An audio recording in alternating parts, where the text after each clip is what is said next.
ও মাই god, মধু তোমাদের এখানে কোনো মেইন রোড নেই, এটা তুমি কিসের উপর দিয়ে আমাকে হাঁটাচ্ছ? গ্রামে মেম সাহেব আল দিয়েই হাঁটতে হয়। আপনি বোধহয় একটু বেশি ছোট জামা পরে ফেলেছেন তাই। ইউ ব্লাডি আনকালচার করতে তো 2 টাকা চাকরগিরি আমার বাড়িতে, আমার ড্রেস তুলে কথা বলছো তুমি। মধু, আমার লাঞ্চের টাইম হয়ে গেছে। হ্যাঁ ম্যাডাম, আপনার ভাত বাড়া হয়ে গেছে, বসে পড়ুন। হোয়াট? আমি এই মাটিতে বসে খাবো? তুমি চেনো আমাকে?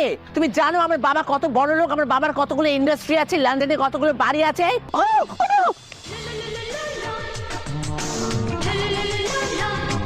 ছাড়ো, রনে আমার সাথে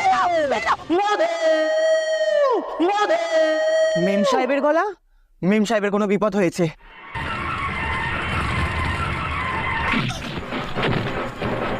তুমি আমাকে গন্ডাদের হাত থেকে বাঁচালে। আমি তোমাকে ভালোবাসি মধু, তুমি আমার মধু, আমি তোমার চন্দ্রিমা, মধু চন্দ্রিমা।